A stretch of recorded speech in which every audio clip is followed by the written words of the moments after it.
Welcome, everybody, to this week's edition of the Liberty First Foundation Roundtable. Tonight with me, I have Michael Vasquez and Jan Rains. Michael is does the No Sound Bites Allowed podcast and YouTube channel. Myself, I'm one of the co-founders of the Liberty First Foundation. And Jan's been a pretty solid contributor to the Liberty First Foundation, No Sound Bites Allowed, and several other organizations out there. Contributes with commentary and insight and so forth. Welcome everybody to the show tonight. Hey, Facebook user. Welcome everybody to the show tonight. Oh, who's that? We're getting feedback. Hey, Facebook user. It's not me. That's me. Gotta share. So tonight we've got quite a few things that have happened throughout the week, and I'm actually waiting on Frank before we get into our big announcement that we are going to have later in the show. It's actually very huge for the Liberty First Foundation, and I'm hoping that it will actually help propel us and get us to the next level in what our organization is trying to do. Now, some of you know that Liberty First Foundation, we are a constitutional advocacy organization that has an emphasis on the Second Amendment, but we really focus on the Constitution as a whole because, honestly, that's where we need to get our government back to. And we are working on getting people to become active in their communities. And through unifying our communities, we believe that we can take this country back and get it back to its constitutional foundation. So that's kind of where we're at. And what I will announce later in the episode is how something that happened this week could definitely propel us forward with that. Now, that being said, there's been a lot of happenings over the last couple of weeks. We have balloon that was shot down. Since then, there's been, 4 other objects that have been shot down, and come to find out, several of those were United States and Canadian air balloons or weather balloons. It's the distraction that's going on. That's what it really is. Just get real. And then we have a massive derailment in Ohio that is just, Eastern Palestine, Ohio, that the information that we are being fed from the government does not correspond with what people are seeing on the ground. So there's a lot of questions to be asked on that. That's why the balloons are the distraction. That's why the balloons are the distraction. They don't want you looking at what's going on in Ohio. No, because the news about Ohio is still coming out pretty steadily. Okay. Well, the news has changed. Initially, it was the fact that there was no reaction. Pete Buttigieg wouldn't speak about it. And now it's the government trying to catch up and say, no, it's not as bad as you think. It's kind of like the economy is better than you think. They're covering it up now. Well, the APA was just there and came out and said, trust the government. Of course. Nothing's going on here. Trust the government. But yet all these other people are posting videos that live there that show water contamination. Yep. That's why they got all the balloons in our news. Sorry about that. Had a little interruption because, okay. So getting back to that. Yeah. The government hasn't been very transparent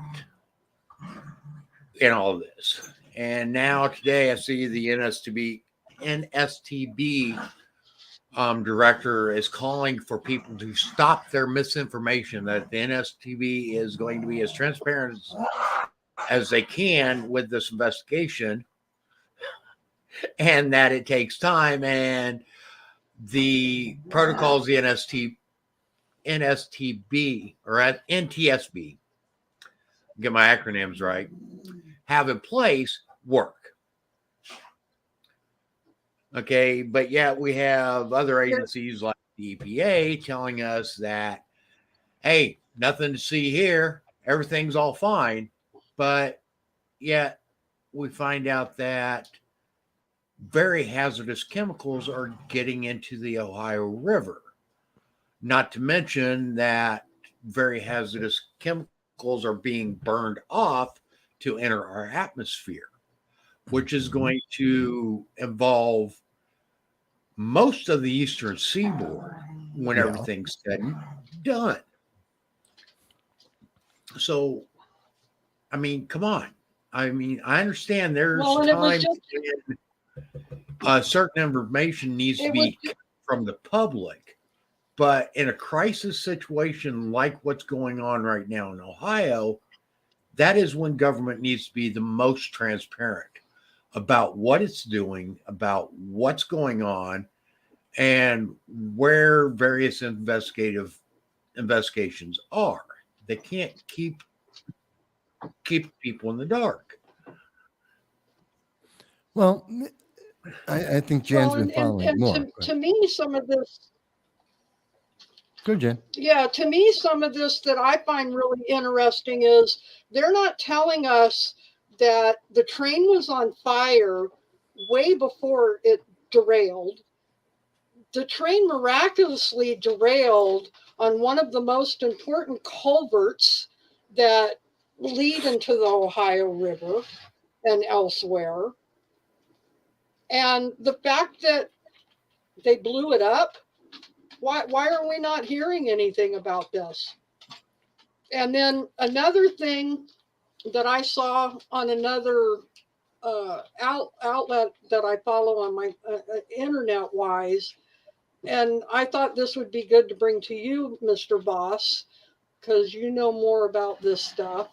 We all know they keep preaching to us, you will own nothing and you'll be happy about it.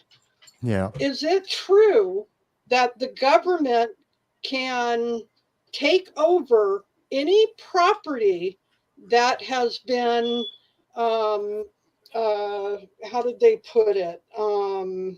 Chemical laden? No.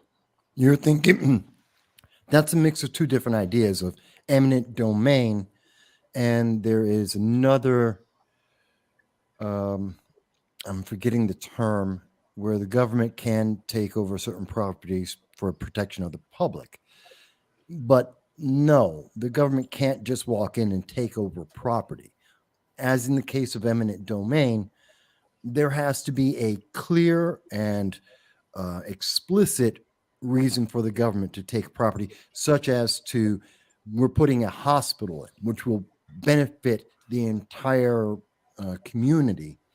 And because of the eminent need and the benefit to the entire public, and if there is no other way to build that hospital without having that property, then the government will come in and they don't take it, they will purchase it. Of course, at a price that is supposed to be marketplace, which doesn't necessarily reflect its actual value, but they will buy that property, take it, then take it over and build that public facility.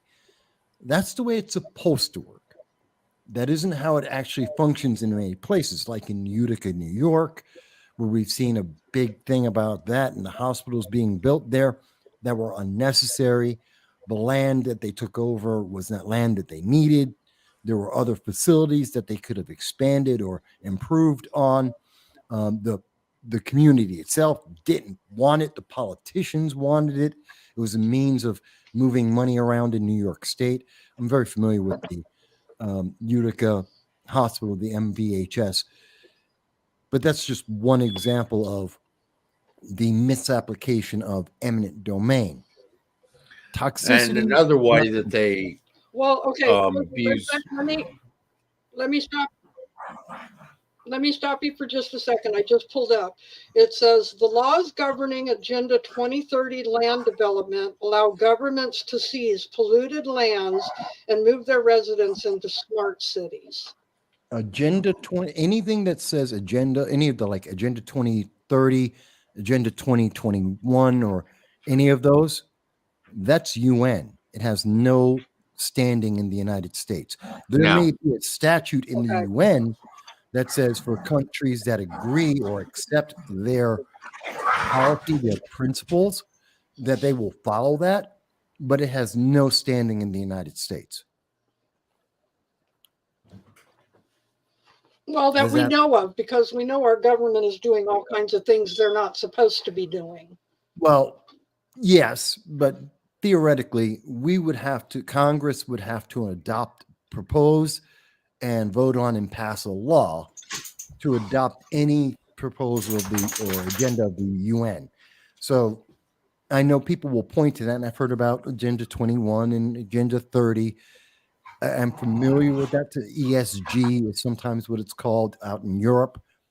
And that's just a idea of the government manipulating communities towards a more progressive socialist ideology with climate change in mind.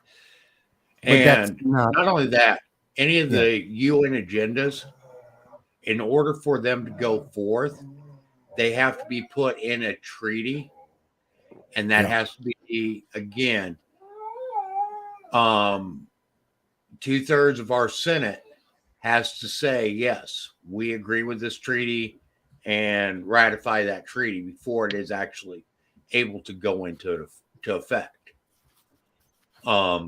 So a lot of this Agenda 21 and Agenda 2030 and other things from the UN, WEF, and so forth, okay, those can't just be implemented, even by executive order or anything like that, because they are treaties. And unless there is actual funding put forth from Congress, there's no way to implement them anyway.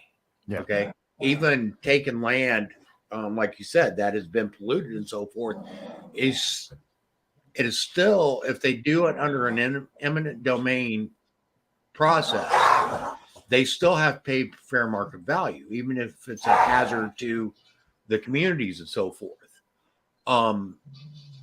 That's just stuff that they can't just circumvent. Yeah. Okay, there's a lot of things in place on that, and government really hasn't ever been able to. I'm trying to think if there's ever been an incident because there has been some polluted areas that government has stepped in and basically bought the properties to reclaim them, okay, and basically mitigate the pollution problems. You're thinking of like the Lowland Canal? Yeah. But and even in that case where the government went in, that was well after the fact. Right. The government didn't sweep in and just take it. It was well after a whole process. And lots of times what ends up happening in that type of situation is the government will relocate people at governmental expense in order to get them out of harm's way, so to speak. And in the process also buy their property so that they aren't just without their property. Hey, Frank, I see you. Now, back to eminent domain too.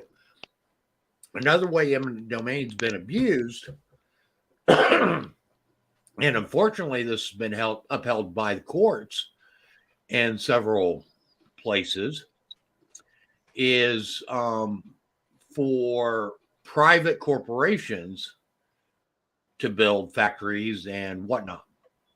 Frank must have had to have left. leave. Might have been the phone connection. Well, he's in a very important meeting that kind of spun off from what the announcement that I'm going to make later is all about. Okay, and I know everybody's kind of anxious about what, but I really want Frank to be on here when I make that announcement. I mean, it's huge. It is huge. So going back to eminent domain, there's been lots of times when marinas, private marinas, factory or ground for factories and so forth, eminent domain has been instituted, and it has been instituted wrongly. Okay. And the courts have said, well, it benefits the public, so eminent domain can be used. No, that's wrong. Okay. Eminent domain was supposed to be used for government for like creating roadways. It wasn't supposed to be for building buildings and so forth, unless there was absolute no other place that building could be built. It was supposed to be used for like shipyards and stuff like that. It was supposed to be used for government infrastructure projects. It wasn't supposed to ever be used for private entities. Yeah. Never private. Well, Which is the big problem. I mean, I totally get, because you guys know more about, the legalities of everything, but it does make you think, because not only did we have this train derail, but we've had 3 others in the past week, and amazingly, all of them had chemicals on them too.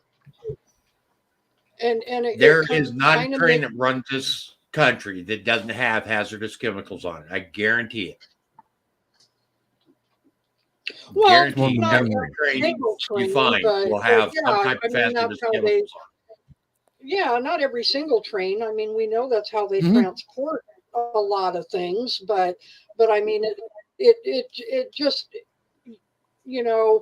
I don't know if it's kind of like the airplane thing. You hear of one airplane crash and then there seems to be 3 or 4, or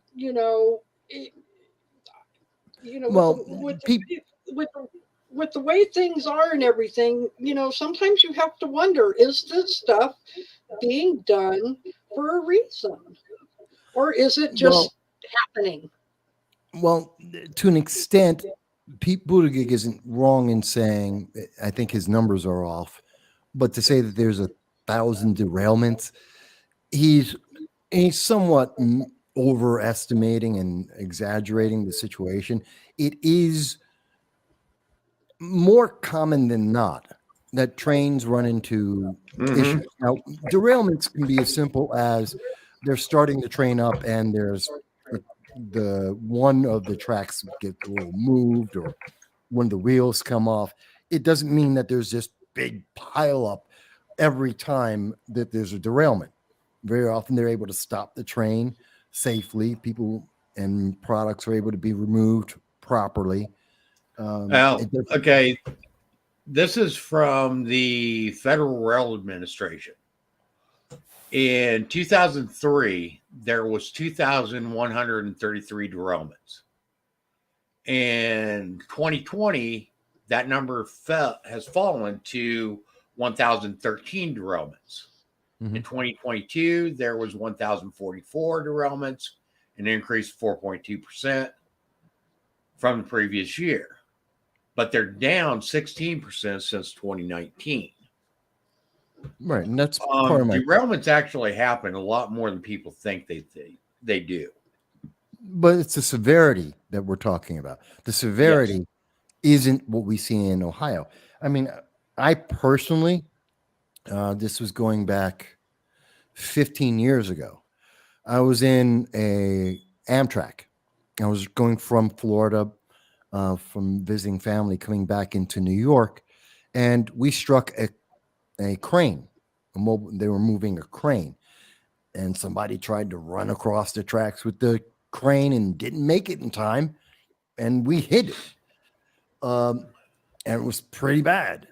Didn't derail us, but it did massive damage to many of the cars and the engine. Never made the news. It wasn't anything anyone, it wasn't big. It wasn't a big deal. But yet, if you're looking at statistics of things that happen with trains and the damages, it's something that happens more often than people think happens. It's just not big enough that suddenly, maybe one of the local newspapers may have mentioned it in Georgia because we were stopped there for a while. They had to bring out. Yeah, you'll hear about locally, but you won't hear about nationally normally. Yeah. And the biggest reason why this one is being picked up so much nationally, one is because of the outrage of the citizens and the fact that so many citizens had to be dislocated from their homes because of the hazards that are involved.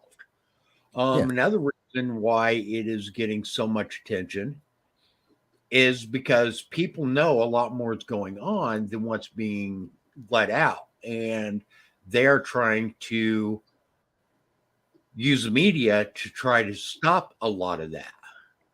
Right. That's what I'm saying is they minimize it. I don't want people to think, oh, I'm discounting what's happened and understanding the background of it. But what's in this case, where we have such a huge, where they made the decision rather than to try any other form of cleanup, the answer was, let's burn the chemicals. Let's only move people within 1 mile, knowing that they set off an airborne chemical agents into the air, which would spread much further than within 1 mile, that they're not looking at the evacuation services from FEMA are not affecting a much larger area that is within fallout and precipitation of these chemicals immediately, which is, some people say, about 50 miles. You could say 20, in that range. There are so many people who are being affected by this. And the fact that when it did come to light, when it did get national attention, the immediate response by Pete Buttigieg and the Biden-Harris administration and the news media was to initially ignore it, and now they're downplaying it. That's where the reaction is coming from. That's where all the outrage is, and it should be, because they're playing politics. That's why they didn't talk about it, because they didn't think anyone would notice, and now they're covering it up and minimizing it because of the political backlash. Whereas they could have very simply it's not the first time we've seen it in the news where we've had these accidents, where we've had these fires. The response of FEMA has been better in the past. All they had to do is, we screwed up. The response hasn't been good enough by FEMA. We're expanding the zone to better take care of the community. We've got this handled. We've got our people on site. We will do better. And this would have blown away. This would have been done. No one would have cared. It's the fact that they're trying to silence people, and they're making, and in killing the transparency and trying to cover up their failure in this, that's where everyone's going, I can't trust my government, which is understandable. And in a lot of ways, what's going on in Ohio is very similar to what ended up happening in Katrina too, because a lot of the failure of government response in Katrina, they tried to minimize and hide in that too. And the only reason why a lot of that came out was, again, because the public was saying, hey, no, what they're telling you is not true. Yeah. And the same thing with the news media. And that actually shows the power of the public. Mm-hmm. Yeah. Okay. Well, I mean, it's demonstrated. the power of the public is huge when we choose to band together and actually take action. And the result is governments on the Ohio spill, government's kind of changed its course and is now actually starting to step up and starting to be a little more transparent about what's going on. That doesn't mean they're not still going to try to minimize it, but public is holding them accountable on this. And we're finding out that some of what the government's tried to pass off isn't necessarily the truth. Yeah. They're definitely, the failure here is important, but I see what they're doing with this. From my outlook on it, this is all about 2024. This is about Pete Buttigieg possibly running for vice president. They're in protection mode. They're trying to protect him from the attack, not just the Biden-Harris administration, but very specifically Pete Buttigieg, because of his failure as the boss and his failure in the media to address this to the American people, the lack of transparency. And this is negatively portraying him and will obviously come up in any kind of vice presidential ticket that he might be on. And I think that's why they're trying to cover this so much for him. It seems to be in that mode. And we can look at our history too. Okay, we've got this incident.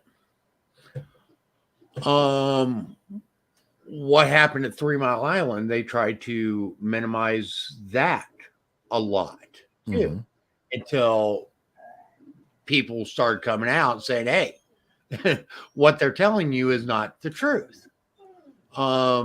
They did the same with the Tuskegee experiment with blacks and syphilis. The United States Navy actually released biological weapons over the United States.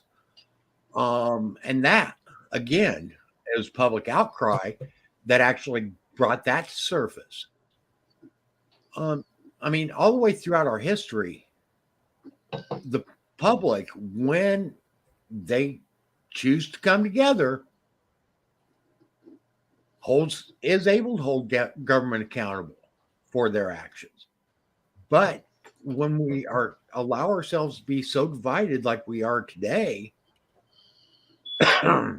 then government accountability is pretty much nil. And then we end up getting stuff like that happens, like what's going on in Ohio, where government thinks, well, we don't need to tell them the truth. We can get away with anything that we want, and we don't want to hurt Norfolk Southern Railroad or any of these other rail companies, because they've got huge investors like Vanguard that would actually cause problems with many retirement funds and so forth. Okay, there's a lot that is looked at when they try to minimize this stuff, but in all truth, they need to be forthcoming with this type of information. Okay, when people's healths are at risk, then that's when government needs to be the most transparent.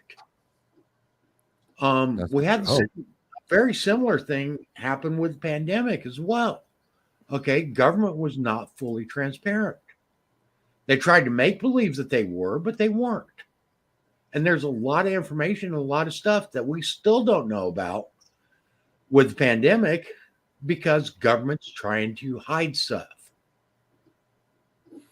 Well, did you hear about the avian flu? Did you hear about there is the H5N1 avian flu, right? Which the U.S. government had been modifying. Again, another gain of function situation with this. Now, the avian flu has been around for about 2.5 years. It's avian flu, bird flu. Has been around for decades. No, the latest one. The latest one that's been killing poultry and chicken in the last 2.5 years is the H5N8 version. Okay. Which literally a year ago, and it'll be February 21st, will be 1 year from when I first noticed in the first case of the H5N8 avian flu being transmitted to human beings. 2 days ago, we just got the news. It just started circulating in several, I think it was science.com and a couple of other sources, that we found out that it's potentially because of the manipulation of same thing as like what we saw in the Chinese pandemic, the labs there, the Wuhan labs, where they were manipulating gain of function. Same thing seems to happen in this case. And the problem here is if they do find it more transmittable, if this is actually the same strain that we saw from 1 year ago, this thing is about 60% contagious and 33% deadly. It would make all the pandemic concerns stupid. We were talking Black Death levels of loss of life. And it's been lost in the news this week, but that's a big deal. Well, here's one of the things that really troubles me. And I know they claim that, well, we have to do this gain of function research in order to create cures for this stuff because our enemies are doing gain of function research on these same viruses. So we have to do it in order to stay ahead of them and come up with the antidotes just in case they decide to release one of these virulent viruses on the general public.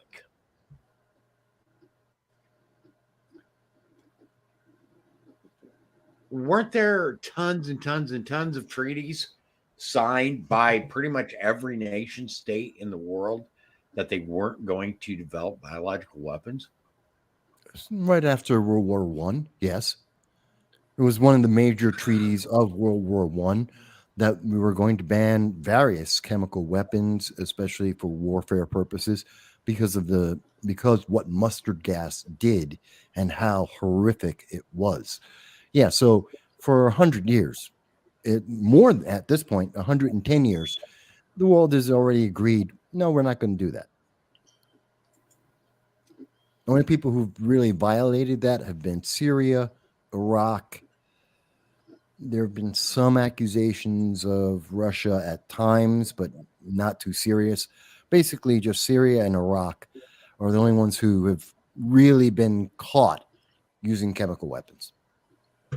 And the world hates them for it. The thing is chemical weapons, biological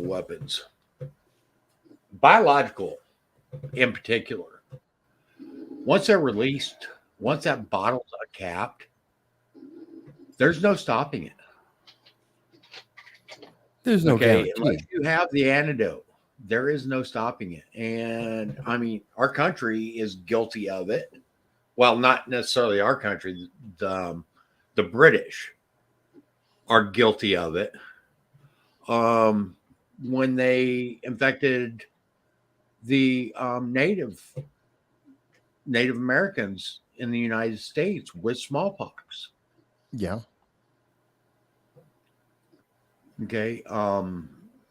And otherwise, our country's guilty of this too, in doing it against our own citizens. Actually, in 1950, the United States Navy conducted Operation Sea Spray.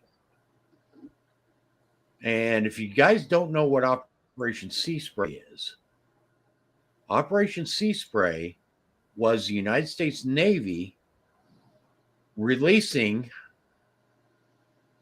Ceratizia marcinicans and Bacillus globuli bacteria, and then sprayed. I'm trying to find the actual location. Has sprayed around 43 locations. And they believed that this quote unquote bacteria was harmless to humans. But they found out that it wasn't.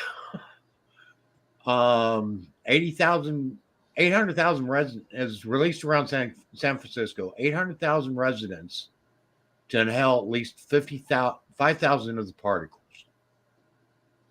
Well, that explains why some people in San Francisco are a little nutty. Mm-hmm. And they started developing rare, serious urinary tract infections and several other things. Some of them, they actually had some people die from it. And when everything came to about, it wasn't until 1977 that they finally had a Senate hearing on it. Okay. I mean, come on. This is our own government doing this shit to us. We need our government to be transparent with us. We need, and the only one that can cause our government to be transparent with us is us. Okay. It's the problem is there are so many people who are more concerned about the Kardashians or the housewives of wherever the hell, or MILF Manor, or Wordle.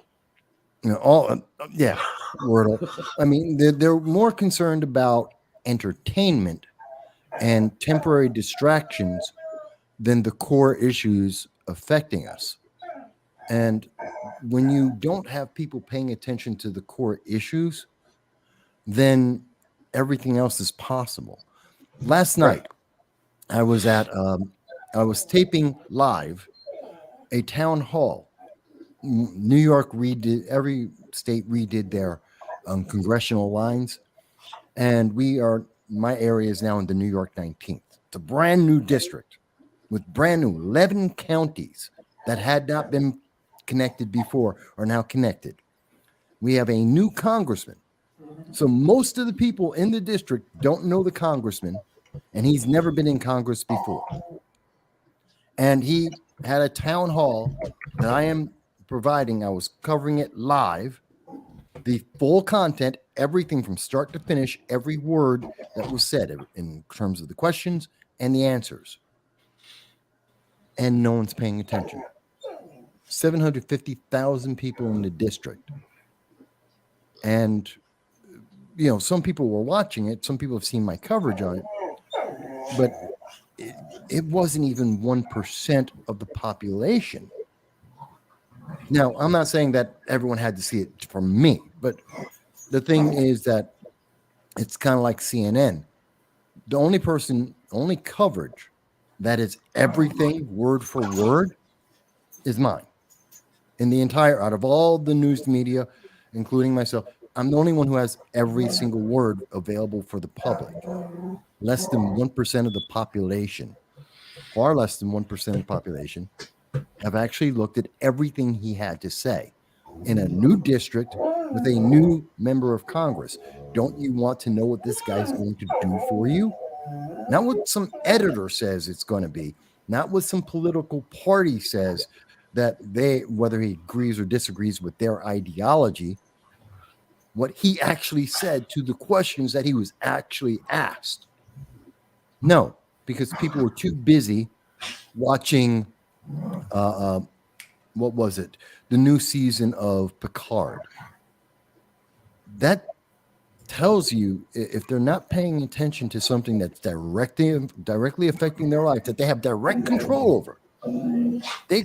That room was filled with all the seats that they had available were filled plus extra. There were other members of government in that room, a county executive, a DA, a candidate, for an election.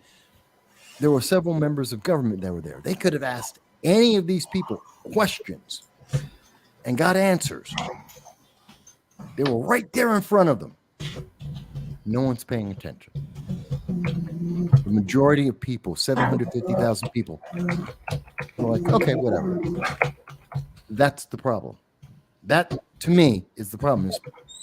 I'm not expecting 750,000 people to show up, but you mean to tell me that 1,000 people weren't interested either in being there or watching the coverage? That's scary. You got a new district. Yeah. My district got larger, and it was already the largest congressional district in the state of New York. What, you're in the 21? 21st, yep. Yeah, with Stefanik. Mm-hmm. Mm-hmm. And it literally stretches from Lake Champlain over to Oswego. Yeah. And as far south as just above the Capital District. Hmm. Yeah, it's a huge. So, I mean, it's huge. It's like almost half the state. It's a good quarter of the state. It's about a quarter, a little more than a quarter. Yeah, almost a third. Yeah, almost a third.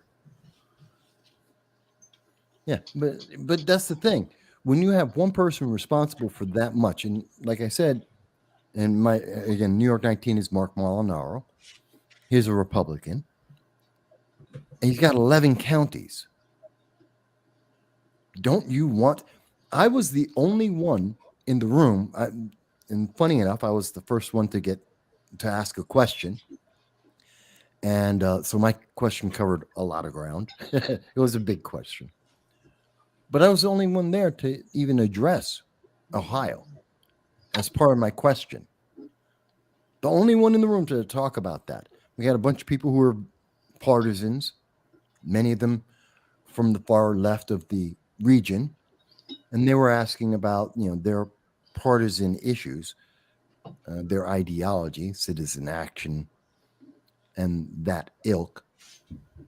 But most of the questions were about, are Republicans really going to cut Medicaid, and are they really going to affect Social Security?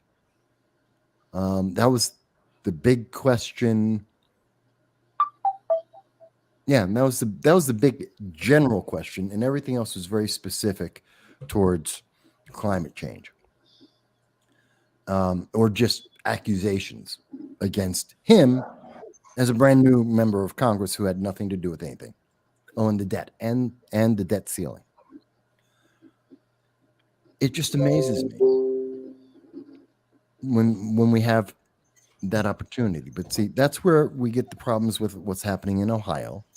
It's the reason why we've got the lies that we saw in the State of the Union. It's why we have almost $32 trillion in debt. It's the reason why we have international tensions running rampant around the world. And we are going to be in a couple of regional wars very quickly. China is militarizing. They're going to be fighting shortly. And Ukraine, that's a Vietnam scenario. We're going to be sending in troops there. First, as advisors to help run the tanks and fix the tanks because the Ukrainians can't. And then we've already got troops on the ground. Huh? There. We've already got troops on the ground there. And not officially. And we don't know about it, but they're there. Well, yeah. They're acting as advisors. They're training Ukrainians on these weapon systems that we're sending over there. Okay, I guarantee we've got troops on the ground. I'm sure, but now we're going to have. But those are the special forces, the black ops. Those are the quiet troops. With the tanks, we need to send visible and yeah, we're going to have some tankers. We need tankers. We need mechanics. These aren't quiet troops. We need to send them because they can't fix it. So does Germany. So does the United Kingdom. That's a fact. Which means we have troops online who, once those troops get attacked, we're going to need to protect them or pull them out. And the guideline right now is, no, we're going to stay there because it's our proxy war. Well, then that means we need to put in more troops to protect those advisors for the mechanics and the trainers of the tanks, which means we're now in Vietnam. That's how we got in Vietnam. The advisors got attacked, so we had to protect our advisors. It escalates, and there you go, which is very scary. And again, we could be having this conversation with our government right now and deciding, do we want to do that? And to what degree do we want to do that? We could be having that conversation across this nation. We're not, which means it's going to happen all at once, last minute, and no one's going to have a chance to react. And the thing is as people are getting fed the entirety of the truth of what brought about Ukraine to begin with, they aren't being told the truth about what's really going on in Ukraine. They are being told that Russia is this abominous aggressor that is only cares about expanding its territory, and this, okay, and that they are just running roughshod over Ukraine. Well, there's a lot more going on in Ukraine than people realize. I mean, Ukraine is, if not the most corrupt country in the world, it is definitely at the top of the list. Oh, it's up there. Look, yeah. With money laundering and various other enterprises. And then we also have to ask ourselves how a stand-up comic got elected president and then became a multi-billionaire in the process. There's a lot more going on in Ukraine than people want to believe or even think about. Yeah. And that doesn't necessarily condone what Russia's doing there. No. But we can't necessarily hold Ukraine as this harmless innocent either. Well, we have to think about the consequences. Okay, let's assume, and this is not the case at the moment because American media, Jan, let me ask you, when you see the news about Ukraine, are the Ukrainians winning or losing based on only what you see in the news media? Based on what you see in the news media, they're losing. Okay, because most of the media I've seen seems to indicate that Ukraine is winning, but they need our help to keep winning. Like they're in the middle of the fight, but they're That's struggling. what I keep saying. They're having victory. That's what I've seen. The truth is, the Ukraine is overwhelmingly losing. They are slowly losing, but they are overwhelmingly losing. And the absolute truth, the strategic truth by anyone who follows the military realizes that if Russia absolutely wants to win this, they will. It can't be stopped. Ukraine cannot stop Russia from winning. If Russia truly actually wants to put it, they could drop another 2 million troops in there tomorrow. They could drop far bigger rockets and missiles and tanks than they've applied. They're not in that big a rush. They've got time and they've got most of the territory that they want. They could overwhelm that one country quickly. Russia wasn't trying to take over. Well, they don't want the country. Okay, they honestly don't want it. Okay, what Russia is doing was basically giving Ukraine a spanking. Okay, they said, okay, we see what you're doing. You're wrong. Now here's your punishment. Well, they're an example. They're an example to the other former Soviet states to Estonia, Lithuania, Latvia, Poland, to the Yugoslavia, to all the former pre-Baltic states that bordered with Europe. They're making a stand. They're making a statement that we can and we probably will at some point come take you. It's very similar to what China's saying to Taiwan. We're going to come and take you. This is a statement about future action and the growth of Russia in the future. And this is just the example that you can't stop this. And Europe isn't going to come in and help you. There's a lot of long-term politics in this. There's a lot of levels to this. But because no one's having these conversations, because no one's talking about how this is a way to create another Vietnam situation, this is another 10-year, 20-year war. This is another Afghanistan or Iraq that's in the making in front of our eyes, and no one's asking questions about it because we've been told by the media, by the Biden-Harris administration, if you ask a question about this, if you question anything they're doing, well, then you're unpatriotic and you're evil. You must be a Nazi. You must love Russia. You're there to back up Putin, which is stupid. Because no conflict in the world is as simple as that. It's not that black and white. There are so many details and there's so many consequences. So I'm not saying, and honestly, we just yeah, go ahead. There's a lot of things, a lot of American involvement at different levels of our government and through several corporations and criminal enterprises that have ties into the Ukraine, that if that is released to the general public, it would absolutely dumbfound us. The amount of ties that America has in criminal enterprises and corrupt enterprises over there.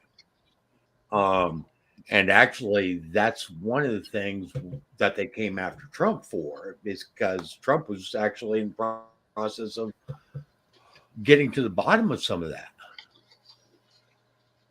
Yeah, there were a lot of investigations. Going back to, and I mean, you know, Biden is the most prominent face with him and Hunter being part of Burisma, being on the board, and him blackmailing their government not to investigate Hunter Biden. When Joe Biden said, "Yeah, you're either going to end this, or the United States is not going to give you any aid, and if you don't think I'm serious, call up Barack," which he said publicly. He made that announcement. That's one of the main reasons they tried to impeach Trump over the phone call, because all the investigations would have started again, and it would have become public what's actually going on over there. But the thing that most people don't realize, Hunter he's the tip of the iceberg. He's literally a very small part of this. 50 members of Congress have children who are on the boards of various companies and corporations in the Ukraine, doing the same thing that Hunter did. Hunter is the weak link. Yeah, he's the easy one to get. Okay, he is the easiest target to actually stuff on if people are allowed to actually investigate him. And he's also the hole in the dike that they're trying to put their finger in order to keep the dike from failing. Yeah. Okay, if he goes some type of analogy. And the ties that go beyond Ukraine, it's a global thing. And that's one of the reasons why they are pushing for a global government, because it makes it easier to hide stuff like this. Which is why we need people to be involved and paying attention. I had a conversation with someone recently who's not political at all. And she knew me. She knows I'm political, blah.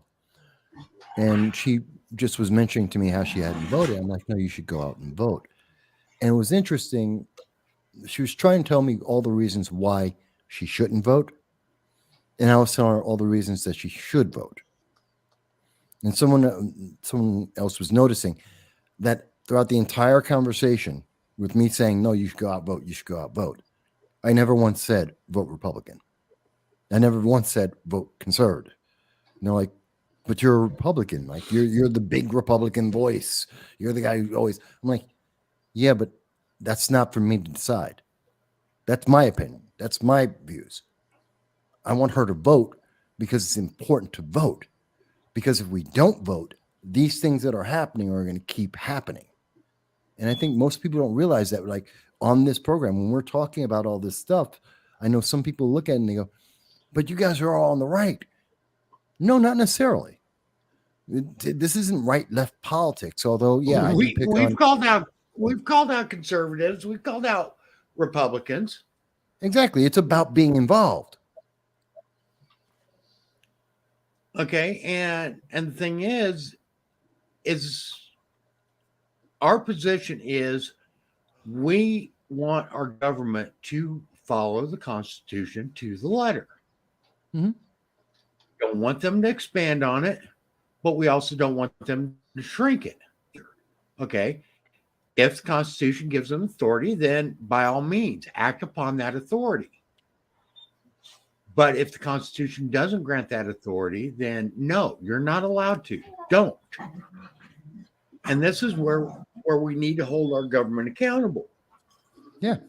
Okay. And when it fails to operate within its given powers, its enumerated powers, we need to call that out. And when it overreaches and tries to expand powers to powers that it doesn't have, we need to call them out for it. And where we need to call them out probably more so when they try to expand power than when they aren't acting upon powers that they already have.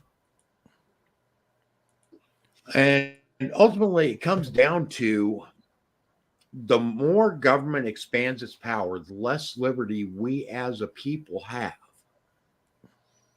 Okay, because the only way the government gets power is by us giving away our freedoms and our rights. Okay. I mean, that's one of the reasons why the Ninth Amendment was specifically put in the Constitution. Well, this is kind of in line with what we're talking about. Mm-hmm. This happened in Oregon. It was on the 16th, yesterday. I don't know. Most people didn't notice it. Again, everyone's focusing on Ohio, so no one's really paying attention to all the other things happening around the country that are continuing to happen. In Oregon, several of the cities and counties decided that they wanted to be sanctuary cities. Now, when I say that, I don't mean sanctuary city like immigration, like we see in California, which is a sanctuary state, or New York, which is sanctuary state, like New York City.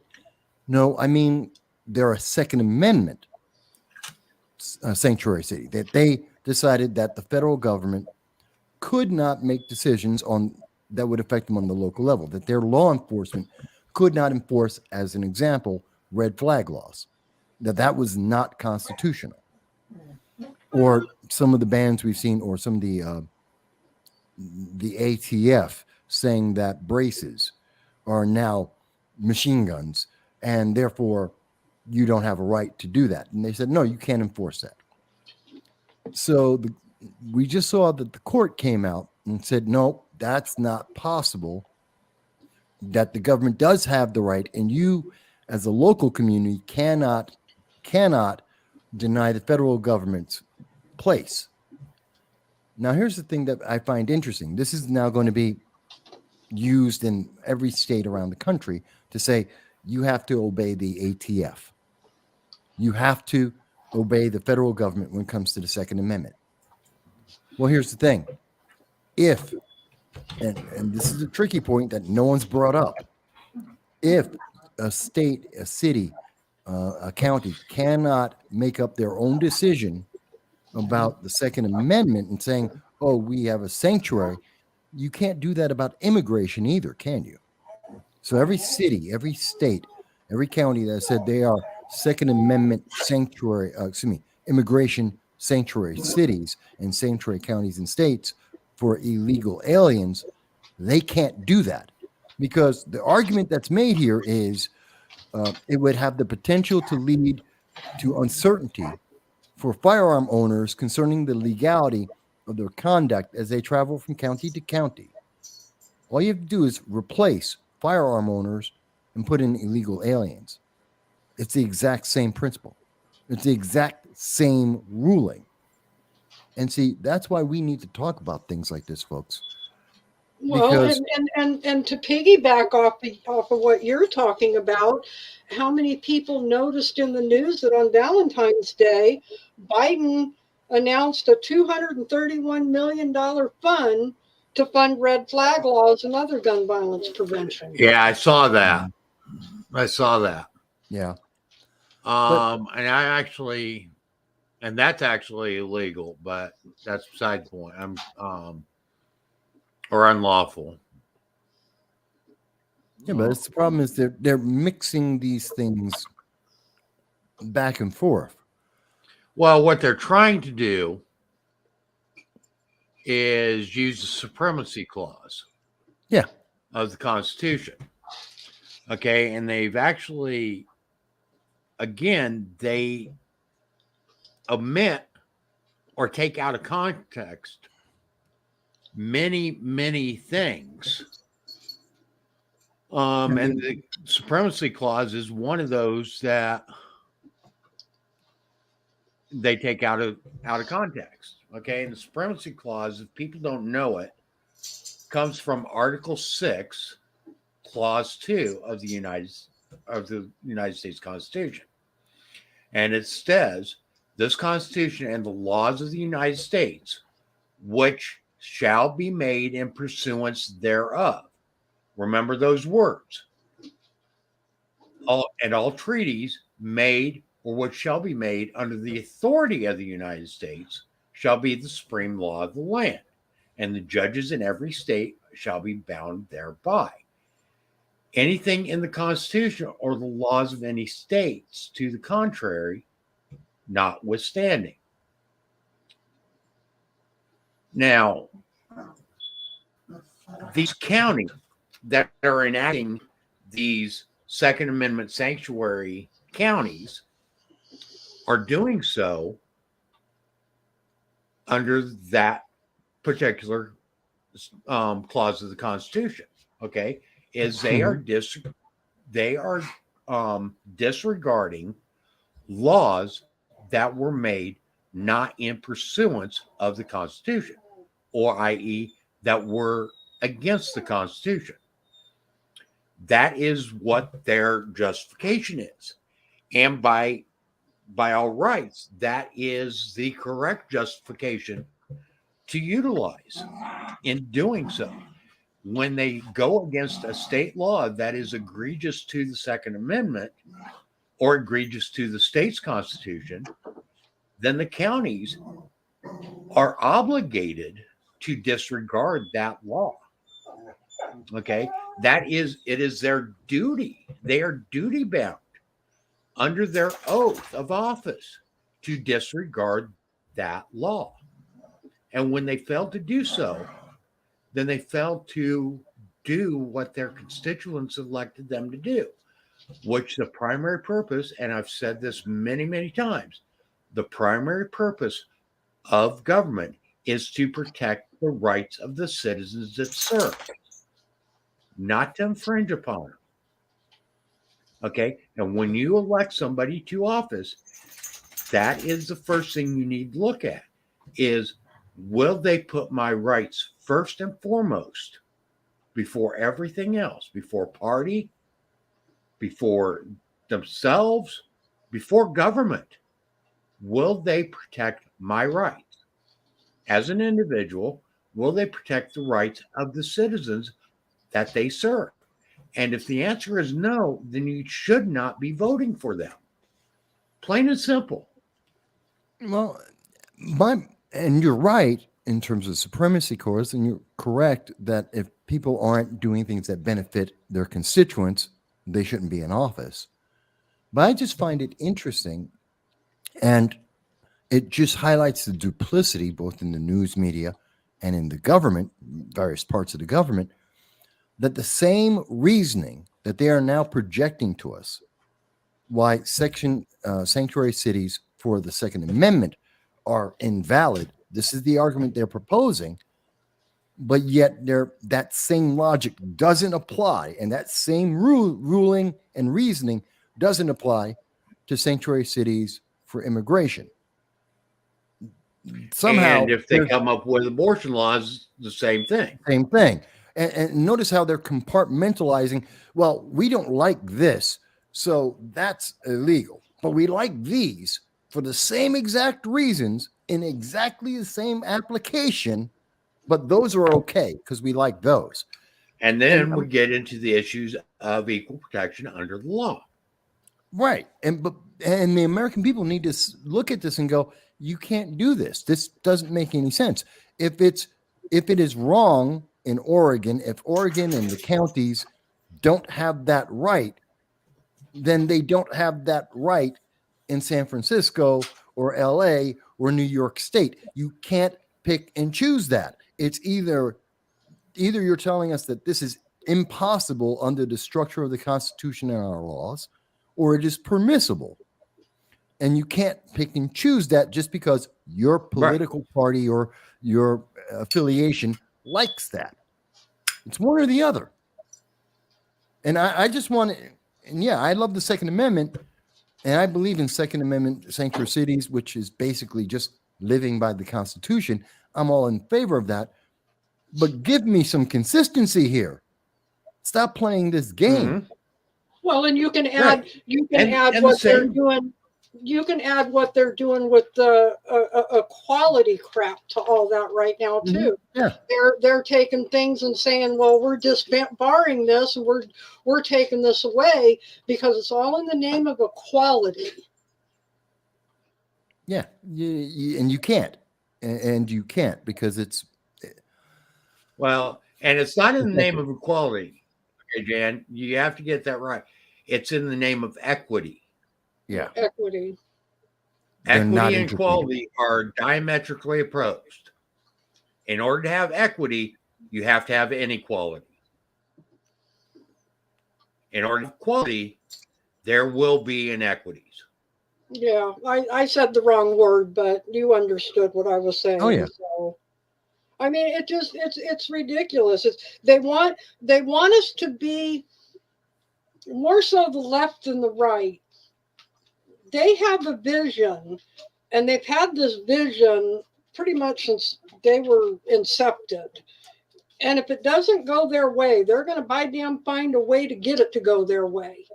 Whether and they don't care if they're passing these laws unconstitutional because they put the fear out there before they make these laws.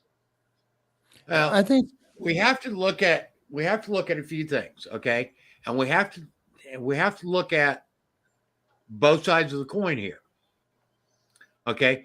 When it comes to things of quote unquote national security, the Republicans tend to ignore the Constitution pretty dramatically. When it comes to things like criminal rights, again, the Republicans tend to ignore the Constitution a lot more than the left does. Now, in other areas, when it comes to entitlement programs and things like that, affirmative action and those type of things, then yeah, the left does. Ignores the Constitution. So both of them are ignoring it in different ways in different areas, but both sides are ignoring the Constitution. Okay. The Republicans were so gung-ho about the Patriot Act. Okay. And the Patriot Act was a huge blow against the Constitution, huge blow to our right of Privacy. to our and stuff. Huge blow to the Fourth Amendment.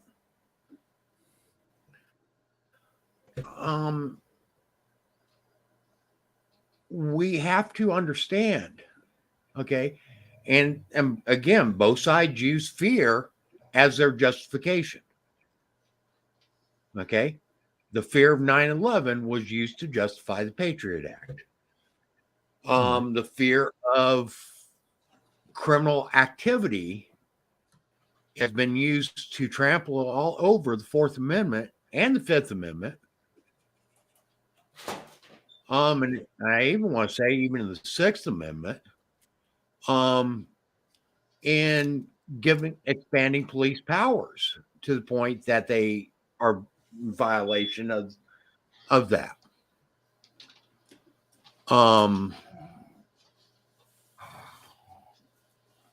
Okay, so both sides use fear. Both sides disregard the Constitution in many, many, many ways.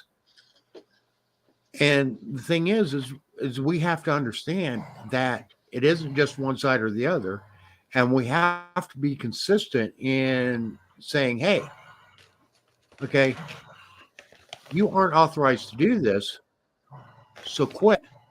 Regardless of what party you happen to belong to, regardless of what party they happen to be involved with.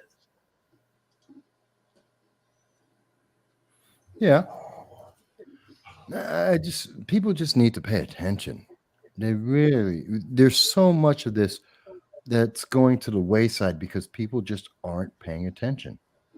It's That's terrifying. very, very true. Okay. And that's one of the reasons why we do what we do is try to bring that awareness and hopefully that we reach the right people. Okay. And on that note, okay, it doesn't look like Frank's going to be able to meet with us tonight. He was here a little earlier, and I wish we could have got him on. Except me running off the mouth, he ended up having to leave. Now, Frank is at actually a very important meeting for the Liberty First Foundation right now, and that meeting is to hopefully work with some people to help promote the Liberty First Foundation more effectively. Sweet. Okay. The meeting that Frank is at actually stemmed from a call that I got on Wednesday. I got a call from a gentleman that is putting together, if people don't know about it, in the fall, winter of 2024, the National Medal of Honor Museum will be opening up in Arlington, Texas. Oh, cool. And if people don't know what that is, Medal of Honor, first off, is the highest military military honor that is awarded for bravery and actions in combat. Most Medal of Honors have been issued posthumously. Yeah. Okay. In other words, the recipient actually died in the actions that he was taken in order to warrant being awarded the Medal of Honor. Mm-hmm. Okay. So that being said, gentleman calls me up on Wednesday, and he says that he represents the company that is going to be putting together the commemorative book for the opening of the National Medal of Honor Museum. And I stopped and I said, "Okay, I'm sorry. I would love to be involved with you guys, but honestly, we can't afford to do anything with you." He goes, what do you mean you can't afford it? I said, we just don't have the cash flow. We don't have the money to be able to buy an ad or anything like that. I would love to. Okay, I believe in what you guys are doing. I think it's a great thing. We just can't. He goes, oh no, that's not why I was calling. I go, okay, why are you calling? He goes, what if I give you a 2-page spread in our book Ooh. for the commemorative opening of the National Medal of Honor Museum?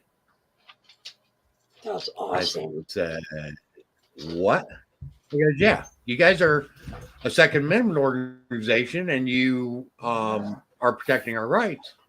I said, yeah. And he goes, we want to give you a 2-page spread to talk about the Second Amendment and the Constitution that will be included in this commemorative book for the opening of the National Medal of Honor Museum. Oh, that's sweet. Right place, That right time. is sweet. Oh God, that's So huge. I want to thank everybody that has ever shared an article of ours, a post of ours, a video of ours, because somewhere along the lines, it was seen by this organization and they saw what we were doing and they looked into us and they decided to give us this 2-page spread for this opening. That is enormous. That is a high honor. I love it. It is. It's huge honor. Okay. And it does correspond with what we do. That explains why Frank was kind of excited in his video earlier. Oh, yeah. Oh, yeah. Oh, yeah. I can understand that. Yeah. So I want to bring attention to what this actually means beyond us. Okay. There's just over 3,500 people since the Civil War that have been granted the Medal of Honor. Okay. It is an extreme feat to be granted that. Mm-hmm. I'm looking up something real quick. Yeah, it's only awarded to those with extraordinary acts of valor and bravery on the field of battle. It's incredibly rare. Okay. In this last war that we've been involved with during the Global War on Terror, there have only been 11 Medal of Honors awarded. 7 of those were awarded posthumously.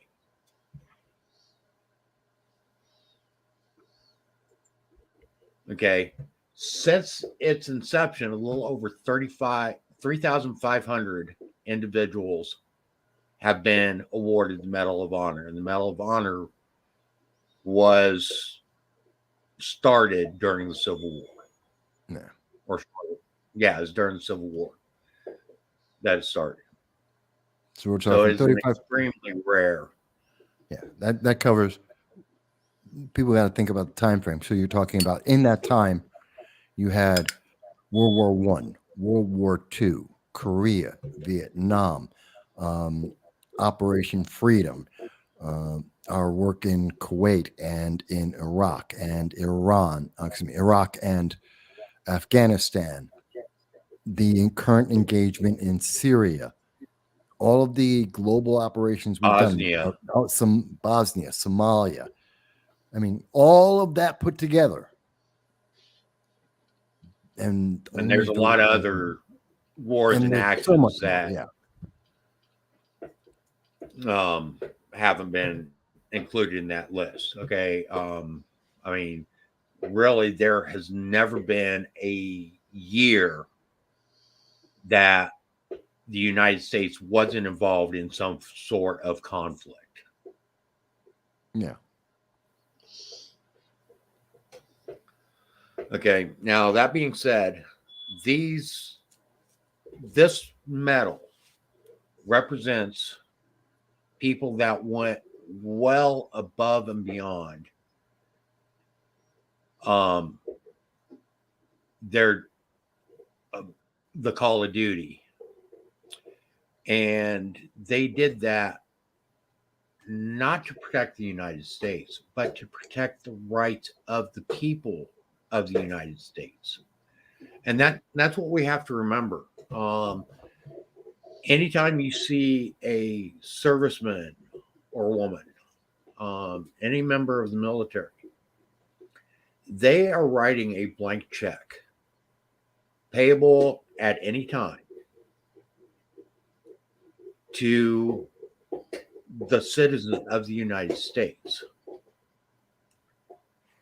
Okay. And that blank check says that they will forfeit their life in order to protect your rights and your freedom.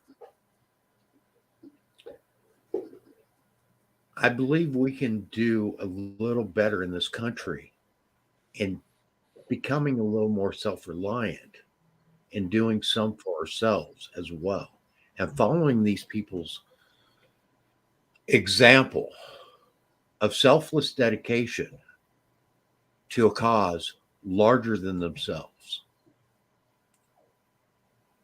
The men and women, because there have been some women that have won the Medal of Honor.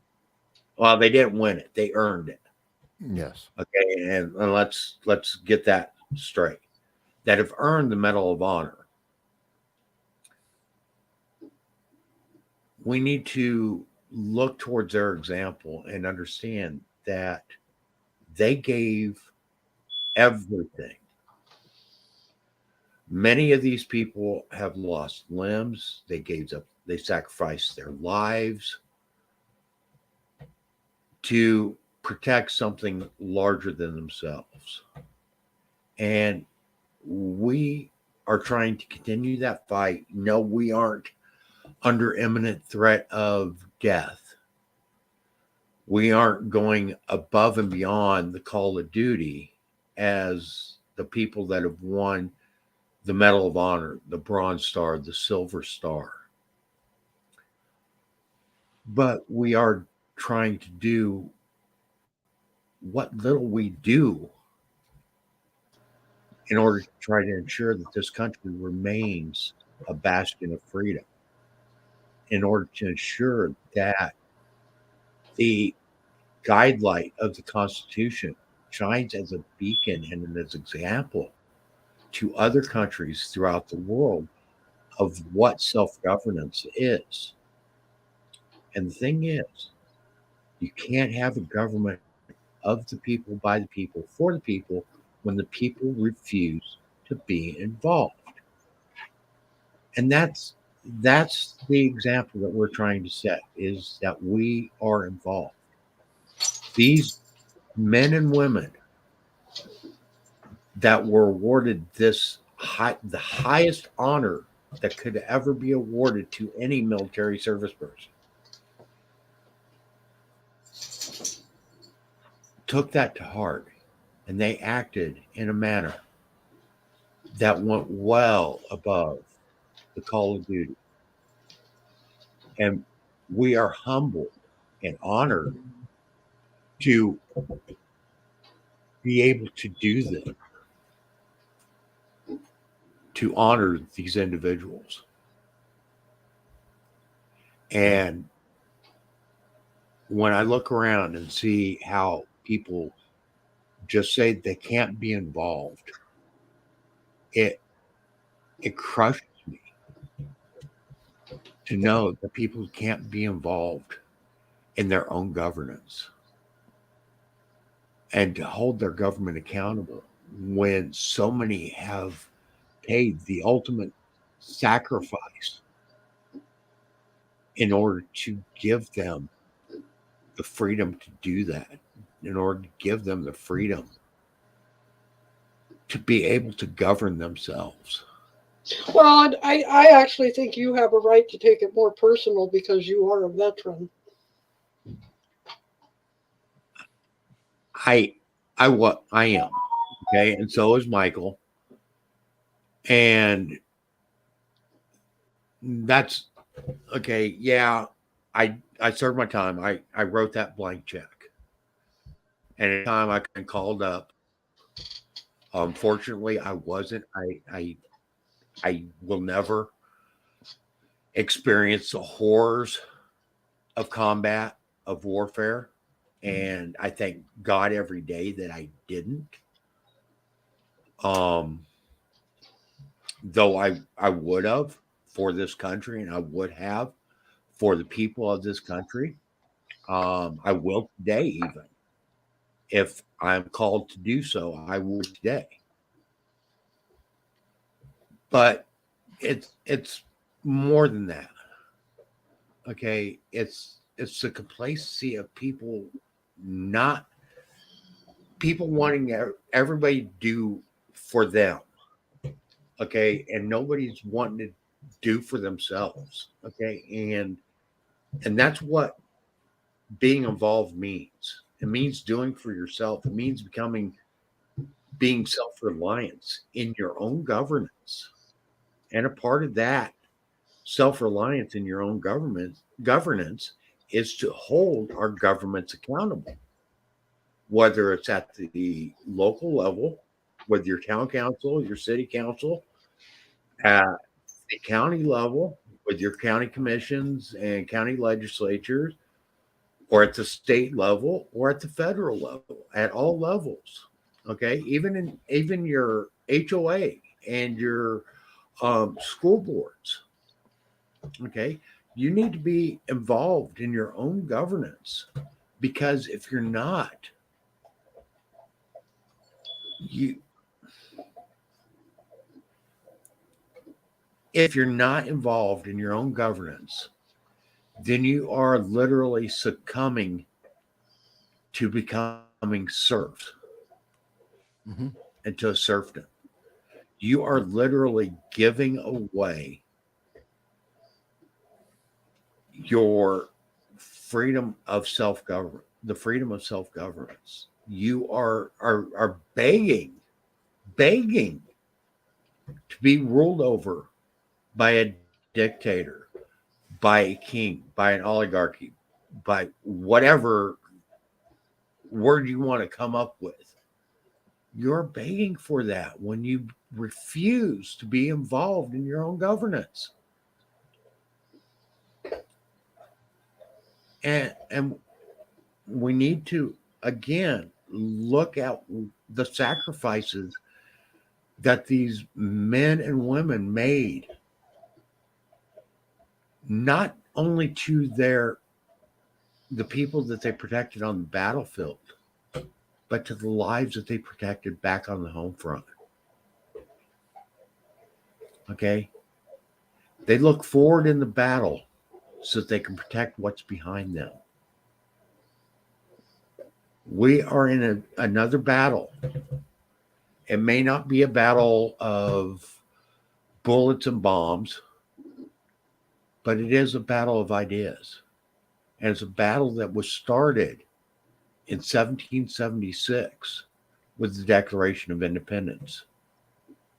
It was continued under the Articles of Confederation, and it was expanded upon by the United States Constitution. And actually, if we look back even further, it was started with the Declaration of Rights in the 15th century, and then expanded upon again under the Magna Carta, which are all both precursors of today's United States Constitution. Mm-hmm. And the United States Constitution, as it stands today, was a formulation of many centuries of ideas that preceded it. And it is an example to all nations, to all people, of how self-governance can and does work. But it only works when the people are involved in their governance. And when they fail to be, then guess what? We get runaway government. We get government that acts outside of its bounds and its limitations. Now, we come to you each week. We try to highlight where our government's acting inappropriately. We also try to highlight where our government acts appropriately, though that tends to be less and less. Quite a bit. Now, the only way is for all of us to come together. And in order to do that, you need to be involved. And if you don't want to be the face of it, allow us to be your face. Allow us to take that fight to it. Okay? You can be involved by getting involved in any organization out there. You've got the 10th Amendment Center. You've got the Cato Institute. You've got the National Rifle Association, the Second Amendment Foundation, Gun Owners of America, Liberty First Foundation. Get involved with any of them. Let them know that you support them. Let them take the fight to Congress, to the governments, to the localities. But do something. Regardless of what organization you get involved with, get involved. Okay? Attend their meetings. If you don't want to go to the town council meeting, fine. Go to a community meeting where somebody can represent you at the town council meeting. Some way, get involved. Yeah, I agree with those sentiments. Okay. Now, I hate to end such a high note on such a low note, but this truly is a very tremendous honor, and I am extremely humbled by it. And Frank would be saying the same thing, but unfortunately, fortunately, Frank is talking to a publicist that is looking to work with us because of this and to help us get started, get a little more recognition across the country. That's what he's doing now. He's meeting with somebody on that. And there are some other things that are in the works. And as they come to fruition, we will be making those announcements as well. But this is, I mean, it's a huge announcement for us. We are very, very excited. Yeah, it's great news. That is really great news about this. Okay. I wish I knew who this user was. Michael, you better go back to this video, transcribe, and include in your 2-page write-up you are about to put together. So yeah, there's some great emotion in there. Mm-hmm. Oh, it's Peter. Peter. Okay. Sorry, Peter. Your name's not showing up in our StreamYard chat, unfortunately. Yeah, it's Facebook playing with us. I have some ideas. The focus, while I want to bring attention to the Liberty First Foundation doing this, one of the biggest things that I do not want to draw attention away from is the recipients of the Medal of Honor. And there will be some people that are recipients that will be highlighted in that 2-page spread that exemplify the spirit of the Second Amendment. Okay. Now, I do not know when this publication will be actually released. It probably won't be released until the opening of the museum. We are working on some other things behind the scenes. And like I said, as we firm up some things and so forth, we will be making announcements on that. But this, when Frank was talking about this involved people in his video, I'm sorry, I'm I'm dumbfounded Oh yeah, by it's understandable. of this, and as a result, at times I'm troubled to find words to describe what I'm feeling and to describe the immense honor that I feel by being offered this. So I don't know where else to go from No, there. it's an incredible honor. It is an incredible honor and recognition, and it's deserved. You know, the effort has been, you've been worked. This, Peter saying it himself. It's what we work towards, to get that recognition, to understand that people are hearing it. People are hearing these conversations, and it's helping people. It's helping our nation, and it's beautiful to know that It voice is is reaching that far. okay, and it is. I get frustrated because I do when I'm out there talking to people and so forth, and people tell me, well, they don't do politics, or, well, I don't want to be involved because what I do won't matter. Well, that's it. Okay, because you're not involved, it doesn't matter. It won't matter until you get involved. Um, and that's the bottom line of it. It won't matter until you do get involved. And then once you get involved, then you'll be surprised at how much it does matter, even though you may think it doesn't. And there's honestly been times that I felt like everything I do didn't matter, that nobody's hearing me, that nobody is listening. And and then something like this happens, and then I realize that I'm having an impact on people that I've never met before, that I've never talked to before, that I have no clue that they even exist. Mike, you don't, one thing that always reminds me is, notice how we've had no pauses, no interruptions in the video today, how conversation's going perfectly fine. And yet we have all those videos, all those live streams where suddenly Frank or you or me, even Jan, all of a sudden we just, boom, goes, there's this big pause. It's not from our cameras, our systems, our computers. It's just that just as we were talking about one specific issue that may be in the news that maybe they don't like, yeah, there's a lot of people paying attention. We are, the voice reaches. People think, oh, I'm not reaching one. Yeah, you are. There are a lot of people paying attention. Not all of them because they want to spread the word. Some of them want to keep it down. And I always remember that for myself.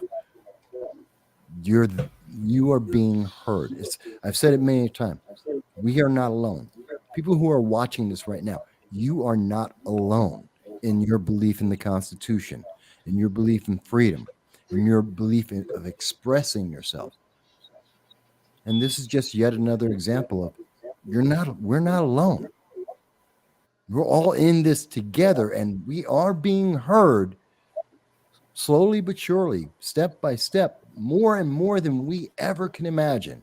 And that means you too, the people who are watching this right now, whether you're members of the Liberty First Foundation, which I do advise, or whether you just watch this every week or you watch a video every so often, or I was talking to a politician the other day, sometimes they just listen when they can because they're busy, and okay, you listen to it on a Saturday morning as you're fixing up the house or something. It all counts. Got to be involved, and the support is there, and you make a difference so often. This is such a great example of The difference is happening. You just don't know it until suddenly someone surprises you. And that's a beautiful thing. So I told you it's huge, Michael. Yeah, I wasn't thinking that, but wow. Yeah, you're right. I couldn't guess it. I would not have guessed this at all. I knew it had to be something because Frank was just like, ooh, he had that little spark in him. I was like, what could he be? Yeah. Wow. I told Frank about it Wednesday night at for those of you who don't know, every Wednesday night, at least Frank and I and a couple other of our business or organization partners have a business meeting on Wednesday nights. And we kind of try to strategize and plan for things to try to expand the Liberty First Foundation and come up with ideas. Well, I sprung this on Frank Wednesday night at our business meeting, and it literally shut the meeting down. I can imagine. Because Frank had some huge news that night too. Oh, good.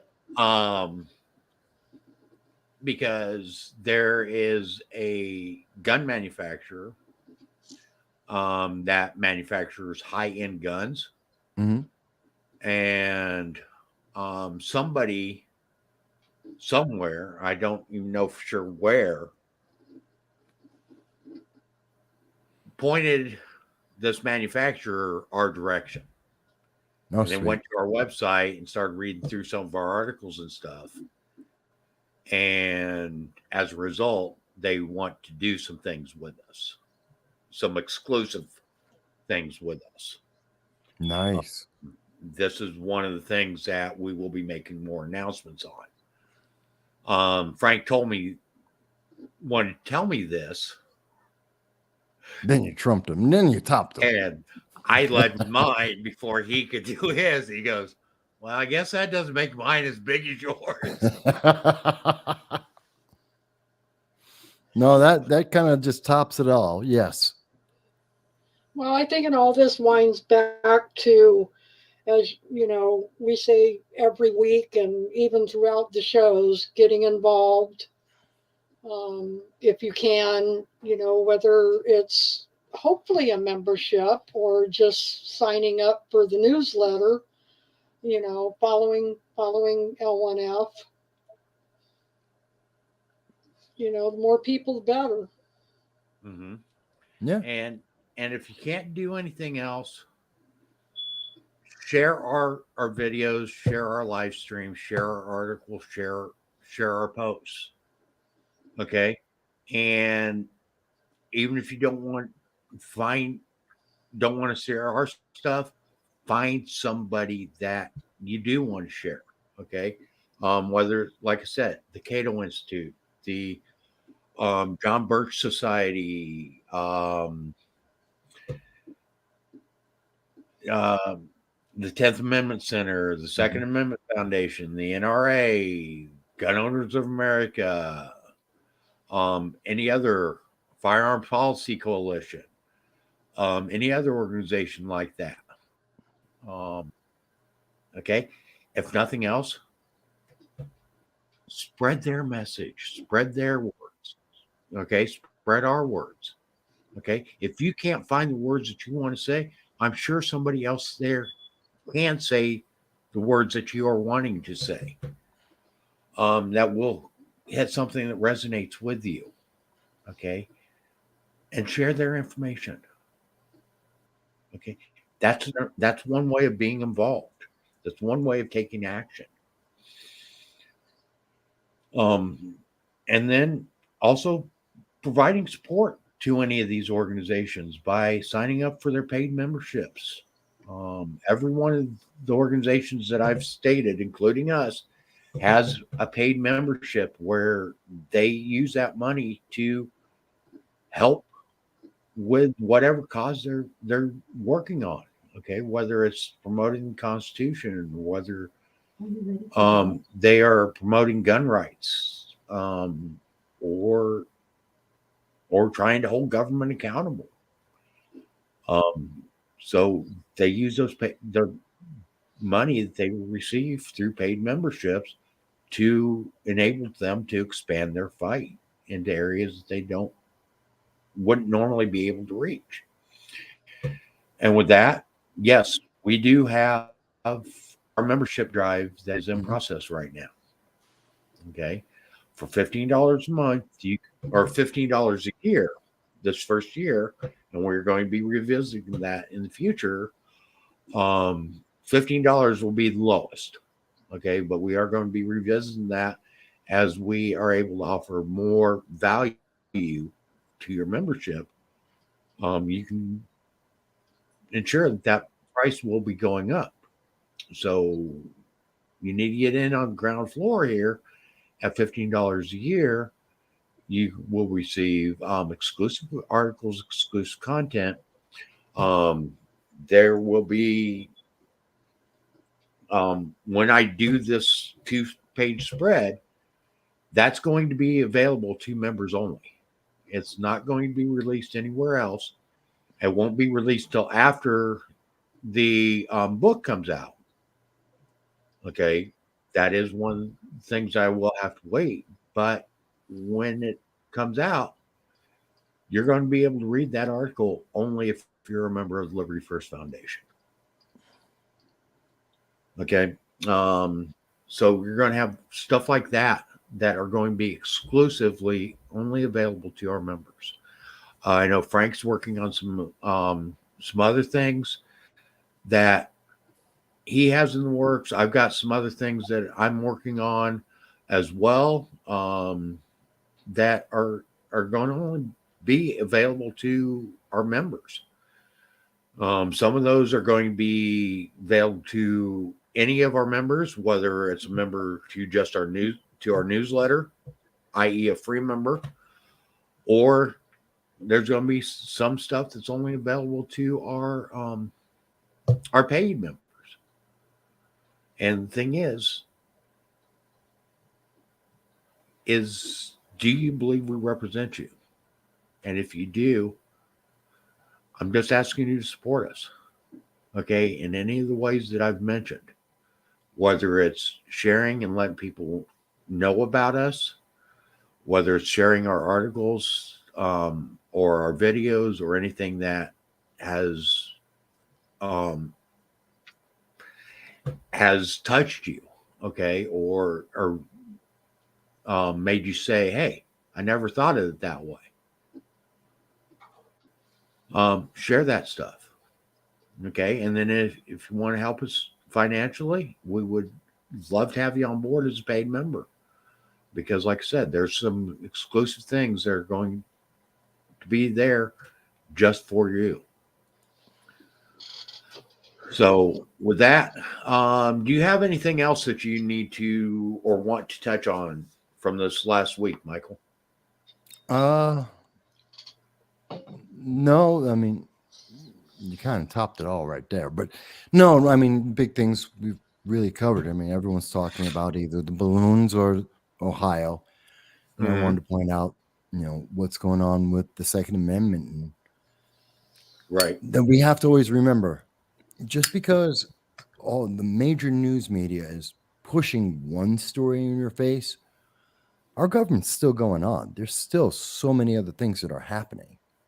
There's still way more that we need to pay attention to besides that 30-second blurb that they're pushing at us every hour on the hour and then ignoring everything else. It's important. Ohio is important. Absolutely. And the balloon is worth talking about to an extent. But look at what they're doing. Just like we talked about, look at what they are doing out there, what they are minimizing, what they are distracting us from, what they're trying to make us forget about, which ultimately is we're in control of this government. It's our government. It's what they're trying to hide. Yeah. And if we let this go, we've got 5 million people who try to walk into this country illegally because it's the greatest country in the world. I understand why they're coming. I don't agree with how they're coming, but I know why they're coming. We're great. And we are throwing it away when we don't pay attention to the details, when we don't talk about these things. It scares me. Well, I think one of the things there's a reason I'd why like they're to coming. hit on, I think one of the things I'd like to hit on too with all that is the fact that, you know, we talk so much about the southern border. Yeah, northern one too. Mhm. Just as People bad. aren't looking, that's exactly it. People aren't looking at what's coming across on that northern border now. Yeah, Well, that's a great point. it's not just it's not the northern border and the southern border. It's every port of entry. Yeah. Okay. They're coming from everywhere. They're coming in every place. And we don't get that. We don't understand that. We don't realize that. Okay. You would not believe how many private planes land in fields and drop people off. Okay. You know, It's not just one border or another. It is every means of entry into this country. And it's not in that. There's some people that come here legally and overstay. Yeah. Okay. And that's actually probably as big a problem as the people trying to get in. I believe it's 70% of people who get visas, student visas in particular, but most visas, 70% stay after the visa ends. They're just running around. Mm-hmm. Okay. And those are things that we need to look into. Okay. And we need to adjust our tactics on. I honestly have no problem with pretty much anyone coming to this country, provided they do so in a lawful manner. I don't care what country you're from. I don't care. It doesn't matter. But we have procedures put in place for a reason. And that is to give people an equal chance of becoming citizens of the United States. Okay. To give people an equal chance to come here and work in gainful employment. That helps not only them, but it helps our country. There's Frank. Oh, there he is. Hey, buddy. You just missed it. I've been holding off, trying to hold off all night. But I just made the announcement. Some great news, man. That's really impressive, Frank. Can you hear us, Frank? You there?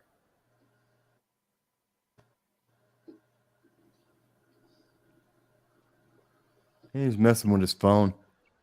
Yeah, he's trying to get things set up, I guess. Oh, now I can hear you. There he is. I'm sorry I couldn't.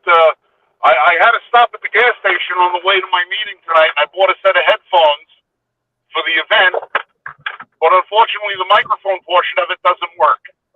Oh, great. Of course. I hope I don't give you any feedback on this because I have you on my Bluetooth stereo. I just wanted to stop in real quick and say good evening to everybody. Yeah, yeah. You're looking happy. Made the announcement. You just missed it. I tried holding off for you. Hold on, I gotta try something else here. I'm trying not to get feedback on my stereo. No, you should be good. Well, apparently that doesn't work either. Yeah. Well, we hear you fine. I mean, you can tell all right, on Bluetooth or something like that. but Well, I you're just not didn't want to have echoing. the feedback loop coming. God, coming over. No, So no, I guess everybody Yeah. heard the good news. yeah. All right, excellent. All right, so we confirmed.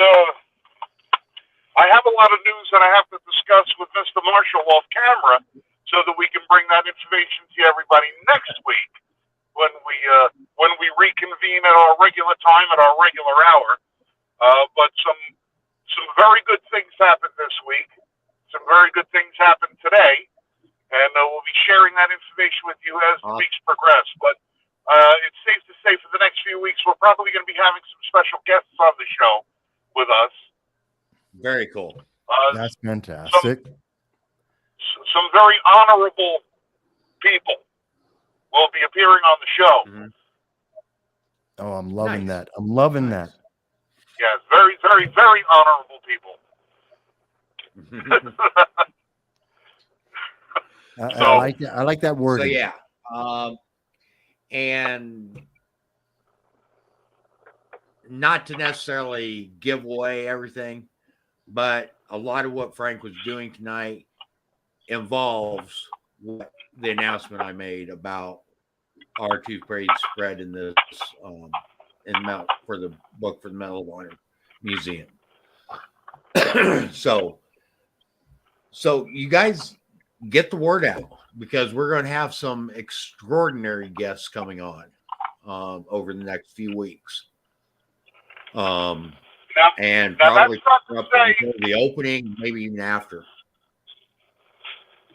That's not to say that our usual gaggle of miscreants that we have here every week are not extraordinary in their own right, which they are. But you'll see some new faces, which will be good. Some new faces, and the color baby blue kind of stands out to me. Well, listen, I got a 45-minute drive back to my house, in which I need to use my GPS for. So I'm going to just say goodnight, and you guys be safe, shoot straight. We'll catch you next week, and keep an eye on the page this week for little hints that we'll be dropping. All right. Looking forward to it. Kids. Okay, thanks, have a good Frank. night. We'll see you soon. Okay. Okay, you take care. Drive safe. So, even more good news. Yeah, he's happy. That means good things. So, yeah. Things are, ever since that news, things have amplified for us. And I honestly hope it continues. Because, and I believe it will. Mm-hmm. All of our viewers and our followers and the members of our Facebook group and so forth, they're tremendous. They've been doing a great job getting information out. Now we just need to get more people to do the same thing. Because the larger we are, the further our reach can be. True. And that's why we ask you to share, like, comment, subscribe, hit the alert button, all that stuff. Okay, because those are things that you can do that will help us reach more people. And ultimately that's what it amounts to, is we are wanting to reach more people. Because when this country, no matter what the issue is, no matter what the problem is, when this country reaches a point of critical mass, then we are unstoppable. And it doesn't matter what it is. We are invincible. We are unstoppable. True. It's only when we are together, united as Americans, that we are that way. So let's quit with pettiness. Let's quit with the divisiveness, and let's come together.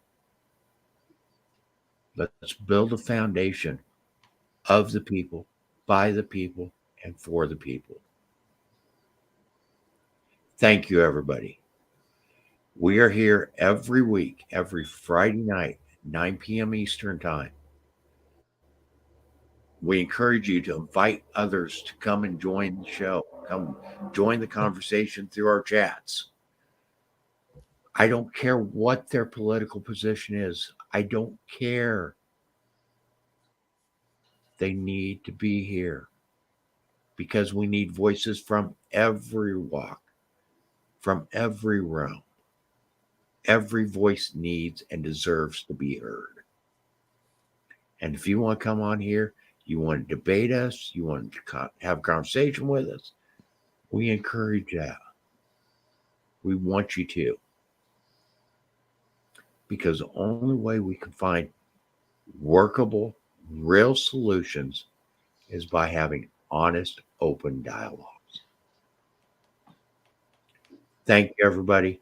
We will see you next week, every Friday, 9 p.m. Eastern Time. Join us. Thank you. Good night.